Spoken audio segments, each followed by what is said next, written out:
सभी को मेरा प्यार भरा नमस्कार। जैसा कि आप जानते हैं कि दीपावली चली गई है, भैया दूज का पर्व भी अब चला गया है, तो अब आ रही है छठ पूजा। तो अब हम जानेंगे कि छठ पूजा कब है।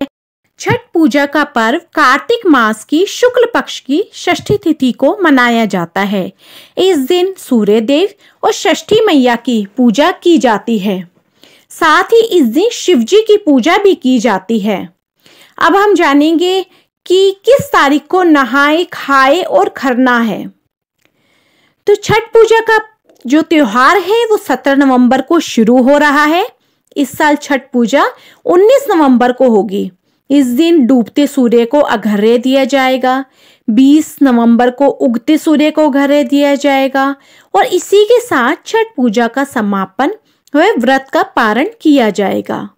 छठ पर्व की शुरुआत नहाए खाए के साथ होती है। इसके दूसरे दिन को खरना कहते हैं। इस दिन व्रती को पूरे दिन व्रत रखना होगा। शाम को व्रती महिलाएं खीर का प्रसाद बनाती है। छठ व्रत के तीसरे दिन सूर्य देव की पूजा की जाती है। इस दिन महिलाएं शाम के समय तालाब या नदी में जाकर सूर्य भगवान को अर्घ्य देती हैं। चौथे दिन सूर्य देव को जल देकर छठ पर्व का समापन किया जाता है। इस त्योहार को सबसे ज्यादा बिहार, झारखंड, पूर्वी उत्तर प्रदेश और पश्चिम बंगाल में भी मनाया जाता है। इस त्योहार को सूर्य षष्ठी के नाम से भी जाना जाता है। छठ पूजा का पर्व संतान के लिए रखा जाता है। छठ में 36 घंटे का निर्जला व्रत रखा जाता है। नहाए खाए से छठ पूजा की शुरुआत होती है। इस दिन व्रती नदी में स्नान करते हैं, जिसके बाद सिर्फ एक समय का ही खाना खाया जाता है। इस बार नहाए खाए 17 नवंबर 2023 को है। छठ का दूसरा दिन खरना होता है। इस दिन भोग तैयार किया जाता है। शाम के समय मीठा भात या लौकी की खिचड़ी खाई जाती है। व्रत का तीसरा दिन दूसरे दिन के प्रसाद के ठीक बाद शुरू हो जाता है। इस साल खरना 18 नवंबर को है। छठ पूजा में तीसरे दिन को सबसे प्रमुख माना जाता है। इस मौके पर शाम के समय भगवान सूर्य को अर्घ्य देने की परंपरा है और बांस की टोकरी में फलों, ठेकुआ, चावल के लड्डू आदि से सूप को सजाया जाता है। इसके बाद व्रती अपने परिवार के साथ मिलकर सूर्य देव को अर्घ्य देते हैं और इस दिन डूबते सूर्य की आराधना की जाती है। छठ पूजा का पहला अर्घ्य इस साल 19 नवंबर को दिया जाएगा। इस दिन सूर्यास्त का समय 5:26 पर शुरू होगा। चौथे दिन उगते सूर्य को अर्घ्य दिया जाता है। यह अर्घ्य लगभग 36 घंटे के व्रत के बाद दिया जाता है। 20 नवंबर को उगते हुए सूर्य को अर्घ्य दिया जाएगा। इस दिन सूर्योदय 6:47 पर होगा। इसके बाद व्रती के पारण करने के बाद व्रत का समापन होगा। हम जानेंगे छठ पूजा से जुड़ी हुई कथाएं। तो बोलो छठ मैया की जय, सूर्यनारायण भगवान की जय। मान्यता है कि 14 वर्ष के वनवास की अवधि पूरी करने के पश्चात भगवान राम, जानकी और लक्ष्मण के साथ कार्तिक अमावस्या के दिन अयोध्या लौटे थे और उसी दिन से दीपावली मनाई जाती है। अपने प्रिय राजा राम और रानी सीता के आने के उपलक्ष्य में राज्य भर में घी के दिए जलाए गए थे। राम के राज्य अभिषेक के पश्चात राम राज्य की परिकल्पना को ध्यान में रखकर राम और सीता ने कार्तिक शुक्ल षष्ठी को उपवास रखकर प्रत्यक्ष देव भगवान सूर्य की आराधना की और सह सप्तमी को पूर्ण किया। सरयू तट पर राम सीता के इस अनुष्ठान से प्रसन्न होकर सूर्य देव ने उन्हें आशीर्वाद दिया था। तब से छठ पर्व इस अंचल विशेष में लोकप्रिय हो गया। एक अन्य मान्यता के अनुसार कार्तिक शुक्ल षष्ठी के सूर्यास्त एवं सह सप्तमी के सूर्योदय के मध्य भगवान सूर्य की आराधना करते हुए विश्वामित्र के मुख से अनायास ही वेद माता गायत्री प्रकट हुई थी। तभी से कार्तिक शुक्ल षष्ठी की तिथि आर्यों के लिए परम पूज्य हो गई और छठ पर्व आर्यों का महान धरोहर बन गया। बोलो छठ मैया की जय। एक अन्य मान्यता है कि जुए में पांडव अपना राजपाट हारकर जंगल जंगल घूम रहे थे। उस समय संकट से मुक्ति पाने के लिए द्रौपदी ने स्वयं सूर्य नारायण की आराधना करते हुए छठ व्रत किया था। फलस्वरूप पांडवों को खोया राजपाट, सम्मान, प्रतिष्ठा सब कुछ प्राप्त हो गया था। बोलो छठ मैया की जय। एक अन्य कथा भी है। इसके अनुसार एक वृद्धा की कोई संतान नहीं थी। कार्तिक शुक्ल सप्तमी के दिन उसने संकल्प किया कि यदि उसके यहाँ पुत्र होगा तो वह व्रत करेगी। सूर्य भगवान की कृपा से वह पुत्रवती हो गई, लेकिन उसने व्रत नहीं किया। लड़के का विवाह हो गया। विवाह से लौटते समय वर वधू ने एक जंगल में डेरा डाल दिया। तब वधू ने वहां पालकी में अपने पति को मृत पाया। वह विलाप करने लगी। उसका विलाप सुनकर एक वृद्धा उसके पास आकर बोली, मैं छठ माता हूँ, तुम्हारी सास सदैव मुझे फुसलाती रही। उसने संकल्प करके भी मेरी पूजा व व्रत नहीं किया, किंतु तुम्हारा विलाप देखकर मैं तुम्हारे पति को जीवित कर दूंगी।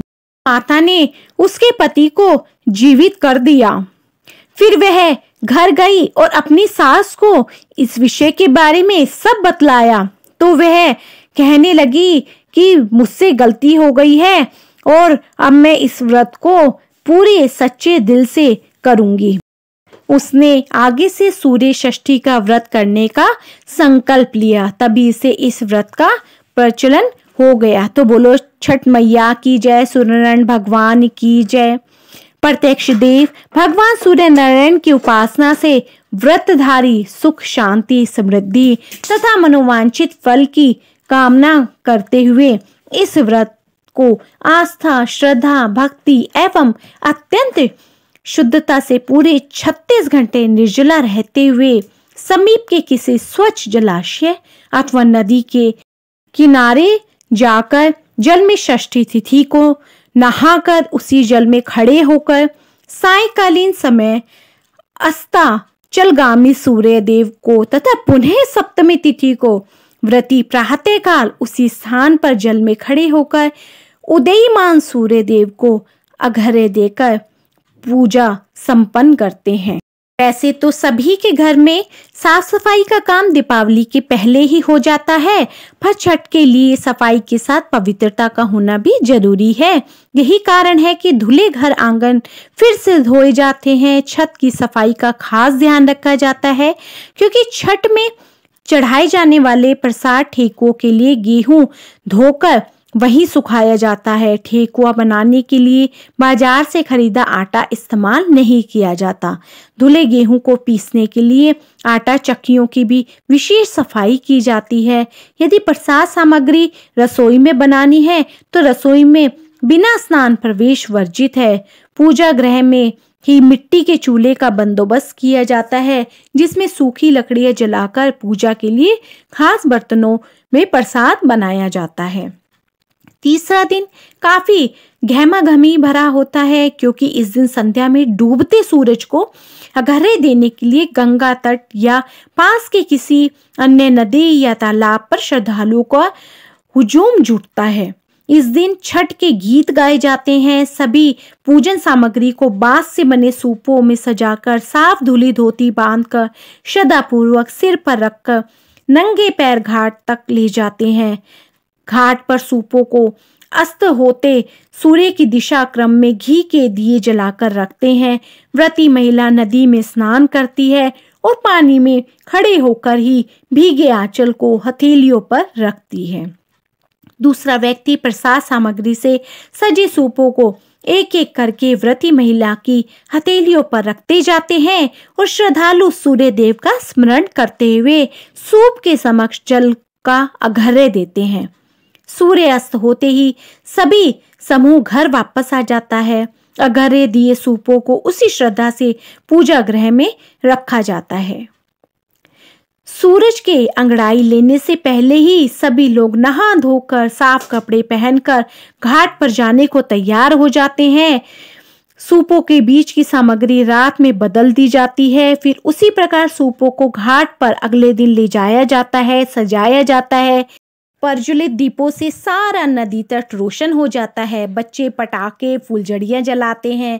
व्रती नदी में स्नान कर भीगे वस्त्रों में सूपों को अपनी हथेलियों पर रखती हैं और सभी पूर्व में सूर्य देवता को अर्घ्य देते हैं।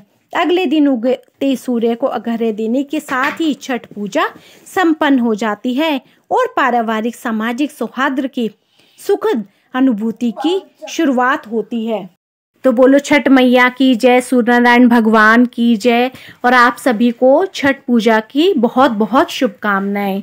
और फ्रेंड्स, आपको मेरी ये वीडियो पसंद आई हो तो मेरी वीडियो को ज़्यादा से ज़्यादा लाइक, शेयर एंड सब्सक्राइब कीजिए और बेल आइकन भी ज़रूर दबा दीजिए ताकि आगे भी आपको मेरी ऐसी ही यूज़फुल वीडियोस मिलती रहे। बोलो छठ मैया की जय।